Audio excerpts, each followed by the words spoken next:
आज की इस वीडियो में अपन बात करेंगे रोटेशनल इक्विलिब्रियम के बारे में कि रोटेशनल इक्विलिब्रियम क्या होता है और उसके न्यूमेरिकल किस तरीके से बनते हैं। तो स्टार्ट करते हैं। फर्स्ट वर्ड इज रोटेशनल और इसके साथ में दूसरा वर्ड है इक्विलिब्रियम। रोटेशनल इक्विलिब्रियम, ठीक है। तो सबसे पहले अपन डिस्कस करते हैं ये जो वर्ड है हमारे पास इक्विलिब्रियम, इसके बारे में। उसके बाद में देखते हैं रोटेशनल इक्विलिब्रियम क्या होता है। तो इक्विलिब्रियम का मतलब एक्चुअल में क्या होता है तो हमें पता है सर, इक्विलिब्रियम का मतलब होता है बैलेंस। इक्विलिब्रियम का क्या मतलब होता है? बैलेंस। यानी कि कोई भी बॉडी अगर मैं बोलता हूं कि this body is in equilibrium, तो अगर बॉडी अंडर इक्विलिब्रियम है इसका मतलब क्या हो गया? वो बैलेंस में, ये बताना चाह रहा है। तो इक्विलिब्रियम का मतलब क्या हो गया? बैलेंस। और बैलेंस का मतलब क्या हो गया कि वो अपनी सेम स्टेट में, और सेम स्टेट में इसका मतलब नेट फोर्स क्या है? जीरो। तो ओवरऑल क्या डेटा निकलता है यहां से कि इक्विलिब्रियम का मतलब क्या है? बैलेंस। और बैलेंस का मतलब क्या है? सेम स्टेट में। और सेम स्टेट का मतलब क्या है? न्यूटन के फर्स्ट लॉ के according that is net force, उस पर लगने वाला जो फोर्स है वो जीरो है, नेट एक्सटर्नल फोर्स जीरो है। अब अपन बात करते हैं कि सर ये तो था इक्विलिब्रियम। अब अगर अपन बात करते हैं रोटेशनल इक्विलिब्रियम क्या होता है, तो अगर रोटेशनल इक्विलिब्रियम की बात आती है इसका मतलब वो बॉडी रोटेट भी नहीं हो रही है। यानी कहने का मतलब इक्विलिब्रियम का मतलब बैलेंस है, बैलेंस का मतलब नेट फोर्स क्या है? जीरो, क्योंकि बैलेंस का मतलब वो सेम स्टेट में, सेम स्टेट में नेट फोर्स जीरो है। और रोटेशनल वर्ड लगा दिया, इसका मतलब क्या हो रहा है कि बॉडी सेम स्टेट में है, यानी कि वो रोटेट भी नहीं कर रही, यानी कि लगने वाला नेट टॉर्क भी क्या है? जीरो है। ये अपन को ध्यान रखना है। तो बेसिकली अगर अपन रोटेशनल वाला चैप्टर नहीं पढ़ते हैं तो अपन क्या मानते हैं कि बॉडी इक्विलिब्रियम में है। इक्विलिब्रियम का मतलब बॉडी क्या है? बैलेंस में है। और बॉडी अगर बैलेंस में, इसका मतलब क्या हो गया कि सेम स्टेट में, यानी कि नेट फोर्स क्या है? जीरो है। बेसिकली अपन ये स्टडी करते हैं कि अगर रोटेशनल का चैप्टर नहीं होता तो इक्विलिब्रियम पे अपन काम करते हैं। तो इक्विलिब्रियम का मतलब क्या होता है? बैलेंस। और बैलेंस का मतलब क्या है? बॉडी सेम स्टेट में, एक तरीके से बैलेंस का मतलब बॉडी सेम स्टेट में। सेम स्टेट का मतलब क्या हो गया कि उस पर लगने वाला नेट फोर्स क्या है? जीरो है। लेकिन रोटेशनल के चैप्टर में अपन क्या देखेंगे कि बॉडी रोटेट भी नहीं हो रही, इसका मतलब टॉर्क भी क्या है? जीरो है। तो ये होता है रोटेशनल इक्विलिब्रियम। यानी कहने का मतलब जब भी रोटेशनल इक्विलिब्रियम का न्यूमेरिकल बनेगा, यानी कि बॉडी रोटेशनल इक्विलिब्रियम में है, यानी कि न तो बॉडी चल रही है न ही बॉडी घूम रही है। ओवरऑल ये कह सकते हैं कि अगर बॉडी रोटेशनल इक्विलिब्रियम में, इसका मतलब क्या हो गया कि न तो बॉडी चल रही है और न ही बॉडी घूम रही है। इसका मतलब क्या हो गया कि बॉडी अपनी सेम स्टेट में। तो इक्विलिब्रियम का मतलब बैलेंस, बैलेंस का मतलब क्या हो गया कि सेम स्टेट में, यानी कि न तो चल रही है न ही घूम रही है। इसका मतलब लगने वाला नेट फोर्स भी जीरो है, नेट टॉर्क भी क्या है? जीरो है। तो जब भी इसका रोटेशनल इक्विलिब्रियम का न्यूमेरिकल बनता है तो ये दोनों चीजें याद रखनी है कि नेट फोर्स भी क्या है? जीरो, और नेट टॉर्क भी क्या है? जीरो। अपन बात करते हैं एग्जाम्पल के थ्रू, इसको और थोड़ा सा क्लियर करते हैं। लेट अस सपोज कि ये हमारे पास एक रोड है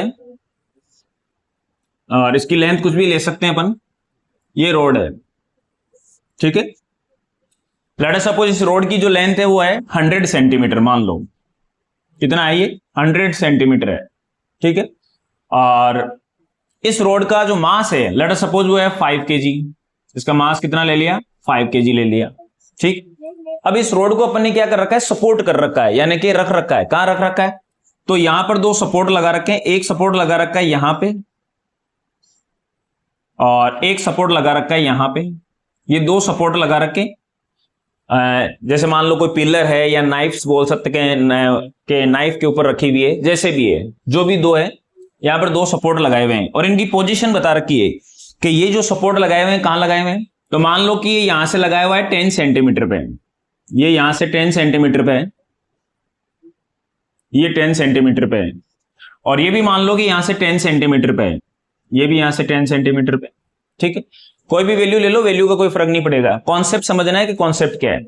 तो ये हमारे पास एक रोड थी 100 सेंटीमीटर और 5 kg की थी। इसको दो सपोर्ट के ऊपर इस तरीके से रख रखा है। दो नाइफ ले सकते हैं, दो पिलर ले सकते हैं, वॉटेवर, दो बेसिकली नाइफ लेते हैं। इन दोनों नाइफ पे और दोनों की पोजीशन बता रखी है कि इस एंड से ये भी 10 है और इससे भी ये भी 10 सेंटीमीटर पे रखा हुआ है, ठीक है। और भी अपन एडिशनल मान सकते हैं कि लेटर सपोज यहां से 20 सेंटीमीटर पे है, यहां से 20 यहां से 20 सेंटीमीटर पे। लेटर सपोज आपको बोल दिया कि 20 सेंटीमीटर पे एक और मास रखा हुआ है जिसका मास है मान लो 10 kg। यहां पर 10 kg और रखा हुआ है, ये 10 kg है भैया, ये मैं हाईलाइट कर देता हूं इसको। ये 10 kg का कोई और बैग रखा हुआ है यहां पे। तो इस तरीके से अपन को न्यूमेरिकल दे रखा है। और भी कुछ हो सकता है, 10 किलो यहां रखा हुआ है, इधर 5 रखा हुआ है, व्हाटएवर द वैल्यू, ठीक है। आगे अब ओवरऑल क्या है कि यहां पर ये सिचुएशन दे रखी है कि रोड इस तरीके से रखी हुई है। तो आपको देखते समझ में आ जाएगा कि न तो रोड चल रही है और न ही ये बॉडी घूम रही है। इसका मतलब ये किस में है? रोटेशनल इक्विलिब्रियम में। बॉडी क्या है, बैलेंस में है। तो बैलेंस का मतलब इक्विलिब्रियम, इक्विलिब्रियम का मतलब बैलेंस। तो जब भी ये न्यूमेरिकल आए तो तुरंत दिमाग में क्या आना चाहिए, पहली चीज जो आनी चाहिए वो ये है कि बॉडी क्या है, बैलेंस में है। बैलेंस का मतलब इक्विलिब्रियम, यानी कि इक्विलिब्रियम का न्यूमेरिकल है। अब इक्विलिब्रियम कैसा है, बॉडी केवल रुकी हुई है, चल नहीं रही, या फिर बॉडी घूम भी नहीं रही। तो आंसर है न तो बॉडी चल रही है यानी कि नेट फोर्स भी जीरो, और न ही बॉडी घूम रही है यानी कि नेट टॉर्क भी zero, that is rotational equilibrium. I hope आपको समझ में आया होगा कि न्यूमेरिकल कैसे बनते हैं। तो जब भी आपको इस तरीके से एक बॉडी रखी हुई, अच्छा इस बॉडी को अपन ने क्या किया, दो सपोर्ट पे रखा, हो सकता है कि दो थ्रेड की हेल्प से, दो स्ट्रिंग की हेल्प से इसको लटका रखा हो। अगर लटका रखा है तब भी आप क्या देखोगे कि बॉडी तो बैलेंस में है। बॉडी क्या है, न तो बॉडी इधर जा रही, ना इधर जा रही, ना इधर जा रही, ना इधर जा रही, ना ऊपर जा रही, ना नीचे। बॉडी क्या है, बैलेंस में। बैलेंस का मतलब इक्विलिब्रियम, इक्विलिब्रियम हो गया, बैलेंस हो गया। इसका मतलब क्या है कि न तो चल रही है ना घूम रही है, नेट फोर्स भी जीरो, नेट टॉर्क भी जीरो। ठीक है, ये कॉन्सेप्ट हुआ। अब जब भी ऐसा क्वेश्चन आता है तो जैसा दे रखा है वैसे बना दो। 100 सेंटीमीटर थी तो मैंने लिख दिया ये 100 सेंटीमीटर की है। इसका मास 5 kg था तो मैंने लिख दिया 5 kg है। यहां से 10 सेंटीमीटर, यहां से 10 सेंटीमीटर, दो सपोर्ट लगा दिए। यहां से 20 सेंटीमीटर पे एक 10 kg का बैग रख दिया। अच्छा, अब इस बॉडी पे क्या करना है, सारे फोर्सेज जो भी एक्ट हो रहे हैं वो लगाओ। तो सबसे पहले इस बॉडी का जो मास है वो कितना है, 5 kg। तो बॉडी का मास 5 है तो नीचे क्या लग रहा है, mg। जी की वैल्यू में 10 ले रहा हूं, तो ये पहले मैं बॉडी की बात कर रहा हूं। इस बॉडी का मास 5 kg है तो नीचे क्या लग रहा है, इस पे mg लग रहा है बॉडी के। तो mg कहां लगेगा, सेंटर पे। ये इसका सेंटर है और नीचे लग रहा है mg। mg कितना हो जाएगा, 50, क्योंकि g की वैल्यू 10 ले रहा हूं। ठीक है, ये लग गया नीचे 50 न्यूटन। ओके, इसके लगने के साथ साथ क्या लग रहा है, यहां पर एक बैग रखा हुआ है या कोई और बॉडी रखी हुई है, 10 kg की एक और बॉडी रखी हुई है। तो इस पे भी नीचे क्या लग रहा है, 10 यानी कि mg लग रहा है। तो m की वैल्यू 10 और g की वैल्यू भी 10, तो नीचे 100 लग रहा है। तो यहां पर भी 100 लग रहा है, ये लग गया 100। ये 100 कहां पर लग रहा है, ये 100 लगा इस बैग पे, बैग पे लगा mg। तो बैग ने लगाया, ये जो रोड थी उस पे भी mg, तो बैग पे लग रहा था 100। तो बैग ने क्या कर दिया, बैग ने 100 लगा दिया इस रोड पे। तो रोड पे भी कितना लग रहा है, 100। तो यहां पर मैं लगा देता हूं रोड पे 100 लग रहा है, ये रोड पे लग रहा है 100। तो ओवरऑल क्या हो गया, ये इस बॉडी का जो मास था 5 kg प्लस यहां से 10 kg और आ गया, तो टोटल कितना हो गया, 15 kg। 15 kg पे ओवरऑल mg लगेगा तो कितना हो जाएगा, 150। लेकिन वो 150 में से क्या हो गया, एक तो लगा यहां पर इस बॉडी के सेंटर पे और एक लगा यहां पर। ठीक है, ये इस तरीके से लगा। आई होप समझ में आ रहा होगा। तो इस बॉडी का मास कितना था, 10 kg, तो नीचे लगा, सॉरी 5 kg, तो नीचे लगा mg यानी कि 50, सेंटर पे लगेगा। और ये क्या था, 10 kg का एक बैग रखा हुआ था यहां पे। तो 10 kg का बैग रखा हुआ था तो उसका भी मास था, तो उस पे भी mg लगा, और वो कितना हो जाएगा, 100। लेकिन दोनों एक जगह नहीं लगेंगे, ये तो इस बॉडी का लगा यहां पे और ये 10 kg का लगा यहां पे। ठीक है, अब ओवरऑल कितना लग गया, तो ओवरऑल दिख रहा है कि सर 5 किलो तो यहां पर था, 10 किलो यहां पर था, तो टोटल कितना था, 15 किलो। 15 किलो नीचे लगा ओवरऑल। 15 का कितना हो जाएगा, 15 इंटू 10 यानी कि 150, तो ये हो रहा है 150। ठीक, अब लगते हैं क्या होगा, ये 150 जैसे लगेगा तो किस पे लगेगा, सपोर्ट पे। ये रोड है, इस रोड पे नीचे टोटल mg लग रहा है 150। इससे ये किसको दबा रहा है, दोनों सपोर्ट को। तो दोनों सपोर्ट क्या करेगा, वापस रिएक्शन देगा। तो यहां से रिएक्शन बन जाएंगे, एक रिएक्शन आ जाएगा यहां से इस सपोर्ट से, इसको नाम दे दिया R1, और एक यहां से आ जाएगा R2। कहने का मतलब इस पे जितने भी फोर्सेज लग रहे हैं वो सारे के सारे आपको इस पे मेंशन करने हैं। तो सर ओवरऑल कितने फोर्सेज लगे वो सारे मैंने बता दिए। 5 kg की रोड थी तो नीचे लग जाएगा mg, सेंटर पे mg लग गया।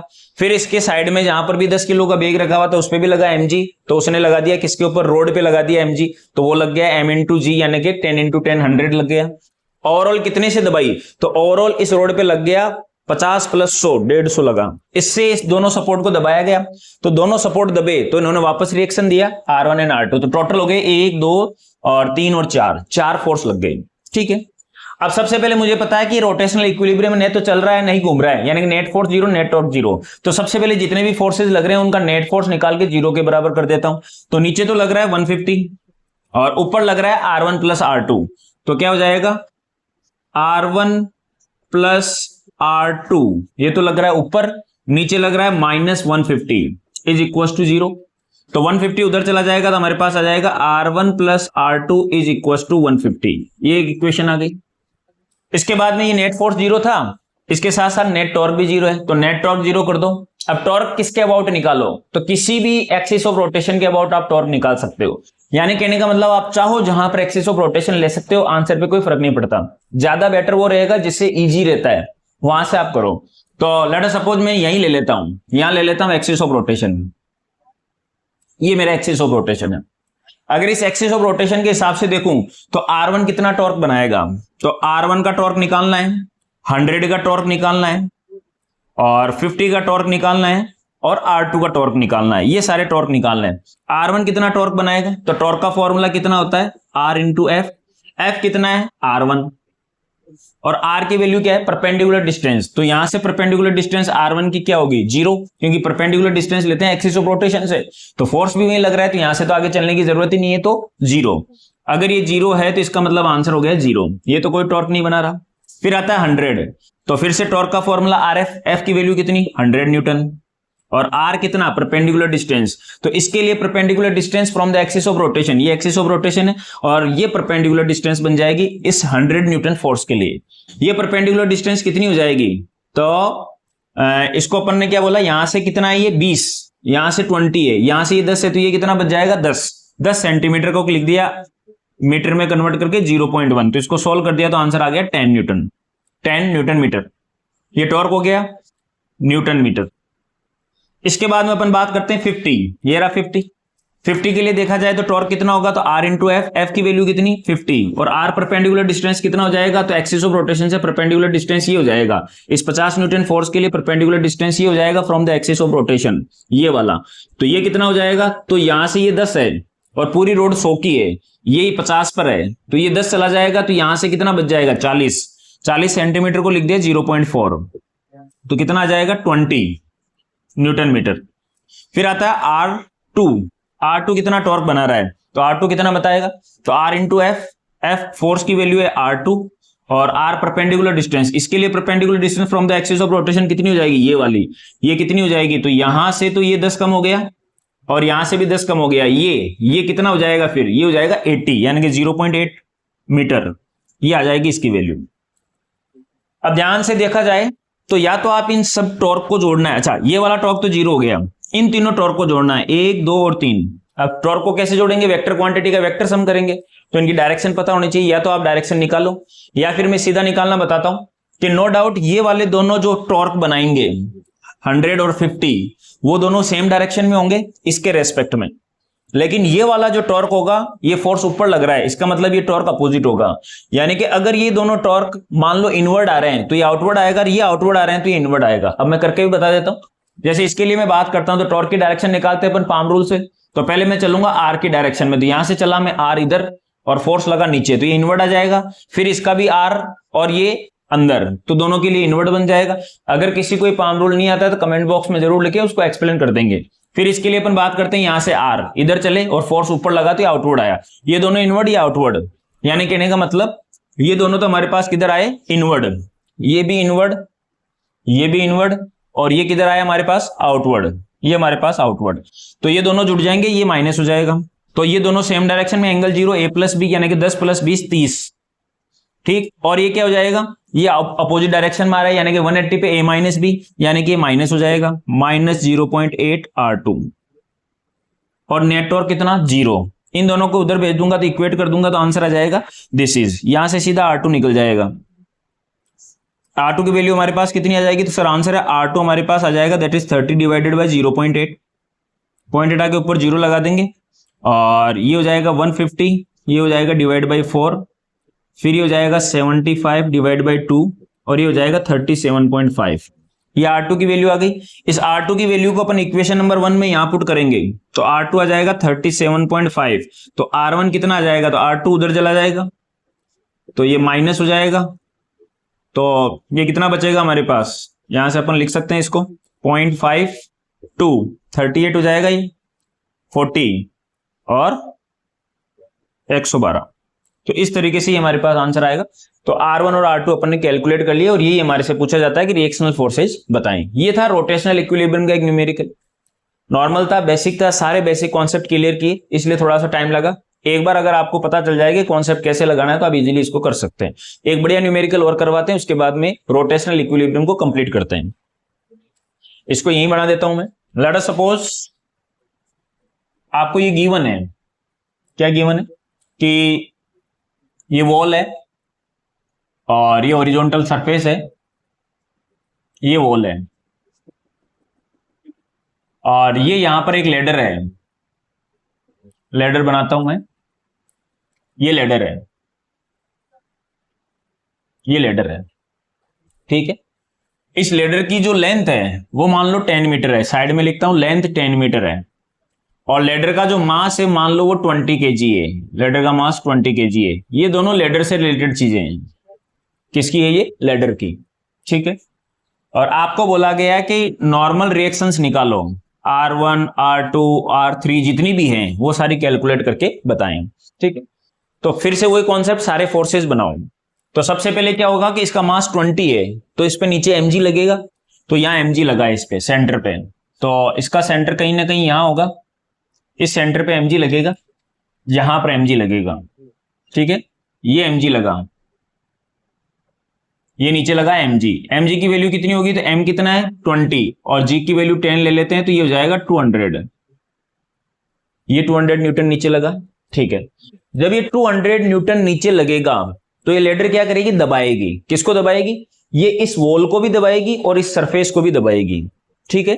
अच्छा, पहले यहां बात करते हैं, जब ये इस वॉल को दबाएगी तो यहां से एक रिएक्शन बनेगा, तो हमेशा याद रखें रिएक्शन हमेशा कॉन्टेक्ट सरफेस के परपेंडिकुलर ही बनते हैं। रिएक्शन जितने भी होते हैं वो कॉन्टेक्ट सरफेस के परपेंडिकुलर ही बनते हैं। तो एक रिएक्शन तो ये बन गया, दैट इज R1। दूसरा ये क्या करेगी? इसको अर्थ को भी दबाएगी, सरफेस को, हॉरिजॉन्टल को, तो यहां से भी एक रिएक्शन बनेगा, एक रिएक्शन ये बनेगा, ये R2 बनेगा, ठीक। इसके साथ साथ आप ये चीज और समझें कि इसमें ये दे रखा होता है कि ये जो वॉल है ये तो फ्रिक्शन लेस है, यानी कि यहां पर कोई फ्रिक्शन नहीं लगेगा। लेकिन हमें पता है कि ये जो अर्थ है इस पे ये जो अपनी क्या बोलते हैं लेडर, ये चल नहीं रही है। क्यों नहीं चल रही? दबने के बाद में भी आगे फिसल क्यों नहीं रही? क्योंकि फ्रिक्शन लग रहा है। अब यहां पर फ्रिक्शन लगेगा, फ्रिक्शन किधर लगेगा? तो आप यहां पर देखो कि इसका mg नीचे लग रहा है, तो ये फिसलेगी तो किधर जाएगी? बाहर ही जाएगी दीवार से। तो फ्रिक्शन किधर लगेगा? इधर लगेगा, तो यहां पर एक फ्रिक्शन भी लग रहा है, ठीक है। तो जितने भी फोर्सेज, मैंने ये बताया कि हमारे पास जब भी कोई डायग्राम आता है तो उसके अंदर सारे फोर्सेज बनाओ। दूसरी चीज देखते समझ में आ रहा था रोटेशनल इक्विलिब्रियम में, क्योंकि न तो बॉडी चल रही है न ही बॉडी घूम रही है। इसका मतलब क्या हो गया कि बॉडी बैलेंस में है, equilibrium balance, net force zero as well as torque भी जीरो। तो सारे फोर्सेज बना ली, ये पहले से पता था फोर्स और टॉर्क जीरो रहने वाले, सारे फोर्सेज को यहां ड्रॉ कर लिया, इतना काम हो चुका है। अब इक्वेशन बनाते हैं अपन कि सारे फोर्सेज को निकाल के जीरो के बराबर कर दो, उसी तरीके से सारे जितने भी टॉर्क है उनको भी निकाल के जीरो के बराबर कर दो। तो सबसे पहले फोर्स की बात करते हैं। अच्छा, ये जो हमारे पास नीचे लग गया, ये इधर लग गया, ये इधर लग गया, ओके। सबसे पहले ध्यान से देखा जाए तो ये वाला फोर्स लग रहा है हॉरिजॉन्टल में और ये भी लग रहा है हॉरिजॉन्टल में। ये वाला और ये वाला दोनों फोर्स हॉरिजॉन्टल में लग रहे हैं, तो हॉरिजॉन्टल को एक साथ जोड़ लो। तो यहां पर हॉरिजॉन्टल में कितने फोर्सेज हो गए? दो, एक हो गया R1 और एक हो गया F, दोनों हॉरिजॉन्टल में लग रहे हैं। दोनों के बीच में एंगल 180 है, तो फॉर्मूला A माइनस बी यानी कि R1 माइनस F। ये हमारे पास हो जाएगा नेट फोर्स, और नेट फोर्स कितना है? Equilibrium balance, net force zero, तो ये हो जाएगा जीरो के बराबर। तो यहां से एक इक्वेशन आ गई कि R1 is equal to F, ठीक है। दूसरा, वर्टिकल में कितने फोर्स लग रहे हैं? नीचे लग रहा है 200 न्यूटन और ऊपर लग रहा है R2 180 A माइनस बी यानी कि R2 माइनस 200, R2 माइनस 200, ये नेट फोर्स हो जाएगा। और नेट फोर्स कितना बैलेंस में है? Semi state, net force zero. तो यहां से R2 की वैल्यू निकल जाएगी 200 न्यूटन। तो देखो एक काम तो यहां से आसान हो गया कि R2 की वैल्यू अपन को यहीं से मिल गई। अब बात आती है R1। तो सर R1 F के बराबर है, लेकिन F निकालना यहां पॉसिबल नहीं है, क्योंकि F क्या है? फ्रिक्शन, और फ्रिक्शन का फॉर्मूला क्या होता है? म्यू इंटू आर, और यहां पर म्यू अपन को गिवन नहीं है। अगर ये म्यू अपन को गिवन होता तब तो आर अपन चेक कर लेते कि आर कितना लग रहा है। अगर म्यू में दे देता तो यहां पर आर कितना होता? तो R2 की वैल्यू, और R2 कितना होता? 200। लेट अस सपोज यहां पर म्यू दे रखा है 0.1, तो F कितना होता है? Fs max mu into R, mu की वैल्यू 0.1 और आर कितना है? तो यहां पर आर 200 है, तो 200 से मल्टीप्लाई करवा देता तो 20 आंसर आ जाता और यहीं पे न्यूमेरिकल खत्म हो जाता। लेकिन यहां पर ये फ्रिक्शन के लिए म्यू नहीं दे रखा। अगर ये म्यू नहीं दे रखा, इसका मतलब यहां से R1 जो है वो कैलकुलेट नहीं हो पाएगा, यानी कि R1 जो है वो F है और F जो है वो हम कैलकुलेट नहीं कर पा रहे हैं, तो F की वैल्यू नहीं पता, इसका मतलब R1 इक्वल टू F हमें नहीं पता। तो इस R1 को निकालने का और कोई तरीका ढूंढना पड़ेगा। तो हमें पता है रोटेशनल इक्विलिब्रियम में फोर्स जीरो होता है तो टॉर्क भी जीरो होता है, तो टॉर्क को जीरो करते हैं। टॉर्क को कैसे जीरो करते हैं? तो कोई भी एक्सिस ऑफ रोटेशन ले लो, उसके अबाउट सारे टॉर्क निकाल के जीरो कर दो, ठीक है। लेट अस सपोज मैं यहां पर एक्सिस ऑफ रोटेशन लेता हूं, देखना हाईलाइट करके बता रहा हूं आपको, ये एक्सिस ऑफ रोटेशन है हमारी, ये एक्सिस ऑफ रोटेशन है अंदर की तरफ ऐसे, ठीक है, ये एक्सिस ऑफ रोटेशन है, इसके अबाउट जितने भी टॉर्क है वो निकाल लो और उनके सम को जीरो कर दो, ठीक है। तो सबसे पहले यहां कितने फोर्सेज लग रहे हैं, एक तो लग रहा है सर R2, एक तो लग रहा है सर R2 का टॉर्क निकालो, एक लग रहा है F का टॉर्क निकालो, एक लग रहा है R1 का टॉर्क निकालो, और एक लग रहा है 200 का टॉर्क निकालो, ठीक है। R2 और F दोनों के टॉर्क जीरो जाएंगे, क्यों? क्योंकि यहां पर R और परपेंडिकुलर डिस्टेंस यहां से जीरो, फिर यहां पर F और परपेंडिकुलर डिस्टेंस यहां से जीरो, क्योंकि एक्सिस ऑफ रोटेशन यही है, और फोर्स भी कहां लग रहा है, ये यहां लग रहा है, और ये फोर्स कहां लग रहा है, ये यहां लग रहा है। तो हम जब टॉर्क का लगाएंगे R इंटू एफ, तो F तो हो जाएगा ये, और R परपेंडिकुलर डिस्टेंस जो एक्सिस ऑफ रोटेशन से लेते हैं, तो यहां से डिस्टेंस क्या हो जाएगी, जीरो, ना इधर चलना ना इधर चलना, यहां से इसको मेजरमेंट करने के लिए। सिमिलरली क्या हो जाएगा हमारे पास, इस फोर्स के लिए F के लिए बात करते हैं, तो टॉर्क का formula R into F, F कितना हो जाएगा, तो F तो स्मॉल f हो जाएगा, और R क्या हो जाएगा, perpendicular distance from the axis of rotation, तो यहां से परपेंडिकुलर डिस्टेंस क्या होगी, तो ये भी यही लग रहा है, ना ऊपर लग रहा है ना आगे लग रहा है ना पीछे, कहीं और जाने की जरूरत नहीं है, तो ये भी जीरो हो जाएगा, दो तो जीरो हो गए, इन दोनों के टॉर्क जीरो हो गए, इसीलिए मैंने एक्सिस ऑफ रोटेशन यहां लिया था ताकि ज्यादा से ज्यादा वैल्यू जीरो आ जाए। फिर यहां आ जाते हैं अपन R1 का टॉर्क, तो टॉर्क का फॉर्मूला होता है R इंटू एफ, तो F कितना है हमारे पास R1, और R परपेंडिकुलर डिस्टेंस, तो इसके लिए perpendicular distance axis of rotation से कितनी होगी, तो ये तो एक्सिस ऑफ रोटेशन हो गया, और इसके लिए परपेंडिकुलर डिस्टेंस क्या होगी, ये वाली होगी, ये परपेंडिकुलर डिस्टेंस होगी। और ये जो एंगल है ये आपको गिवन होता है, लेट अस सपोज ये एंगल 37 है, अगर ये 37 है तो ये वाला एंगल भी कितना होगा, 37 होगा। ये वाली पूरी लेंथ कितनी है, 10, अगर ये 10 है तो ये कितना हो जाएगा, तो ये हो जाएगा 10 का कोस, यानी कि 10 कोस 37। परपेंडिकुलर डिस्टेंस कौन सी हो जाएगी, तो यहां से परपेंडिकुलर डिस्टेंस ये ना होके ये हो जाएगी, ये परपेंडिकुलर डिस्टेंस, और ये परपेंडिकुलर डिस्टेंस कितनी होगी, तो ये 10 है तो ये कितना होगा, 10 कोस 37, 10 कोस 37, और कोस 37 कितना होता है 4/5, अगर ये 4/5 है तो इसका आंसर आ गया 8, तो परपेंडिकुलर डिस्टेंस हो जाएगी 8, ये लिख दिया यहां पर 8, तो आंसर आ गया 8R1।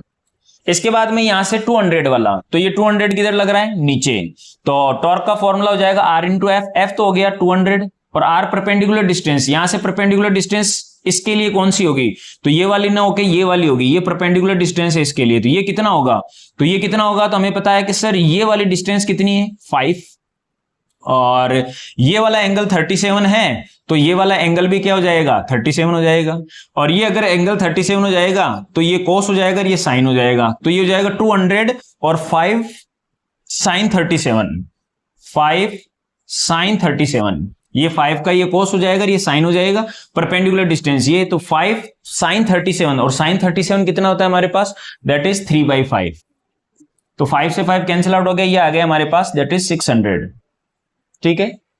ये हो जाएगा इसका कोस और ये हो जाएगा साइन, तो परपेंडिकुलर डिस्टेंस क्या हो जाएगी, ये वाली ना कि ये, तो परपेंडिकुलर डिस्टेंस हो जाएगी साइन 37, तो 5 इंटू साइन 37, और साइन 37 हमारे पास कितना होता है 3/5, तो ये आंसर आ जाएगा 3, और ये हो जाएगा 600। तो यहां से हमारे पास क्या आ गया, ये हमारे पास टॉर्क बन गया। अब टोटल 2 टॉर्क बन गए, एक टॉर्क बन गया ये और एक बन गया ये, दोनों नो डाउट इसके एक्सिस के अबाउट देखा जाए तो ये वाला टॉर्क जो 200 बना रहा है और ये वाला टॉर्क जो R1 बना रहा है, दोनों की डायरेक्शन उल्टी रहेगी, यानी कि एक पॉजिटिव रहेगा और एक नेगेटिव। तो यहां से अगर मैं बनाऊं और निकाल के बता देता हूं मैं ये टॉर्क कैसा होगा, तो ये वाला टॉर्क कैसा होगा, तो सबसे पहले R की साइड में जाएंगे, तो यहां से एक्सिस ऑफ रोटेशन से सबसे पहले R की साइड में गए और फोर्स किधर लग रहा है इधर, तो ये गया इनवर्ड, तो ये तो जाएगा इनवर्ड।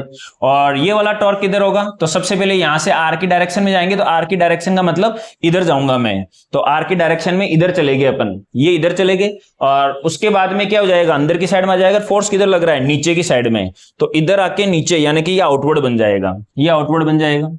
तो 2 हो गए 180 पे a माइनस बी, यानी कि 8R1 माइनस ऑफ 600 और नेट टॉर्क 0, तो ये उधर जाके प्लस हो जाएगा, तो R1 की वैल्यू यहां से आ जाएगी 600 डिवाइडेड बाई 8, तो ये कितना हो जाएगा हमारे पास, ये पहले बन जाएगा 4, 2 से कैंसिल आउट कर देते हैं, और ये हो जाएगा 150, ये हो जाएगा यहां से 75, तो R1 आ गया 75 और R2 आ गया 200। इस तरीके से अपन रोटेशनल इक्विलिब्रियम के न्यूमेरिकल कर सकते हैं। आई होप आपको समझ में आया होगा। फर्स्ट ऑफ ऑल अपन क्या करते हैं, आइडेंटिफाई करते हैं कि बॉडी बैलेंस में है, अगर बॉडी बैलेंस में यानी कि सेम स्टेट में इक्विलिब्रियम में है, इसका मतलब नेट फोर्स भी क्या है, जीरो, और घूम रही नहीं है तो नेट टॉर्क भी जीरो। बस एक इक्वेशन बन जाएगी नेट फोर्स जीरो से, एक इक्वेशन बन जाएगी नेट टॉर्क जीरो से, दोनों इक्वेशन से आपके आंसर निकल जाएंगे। Thank you.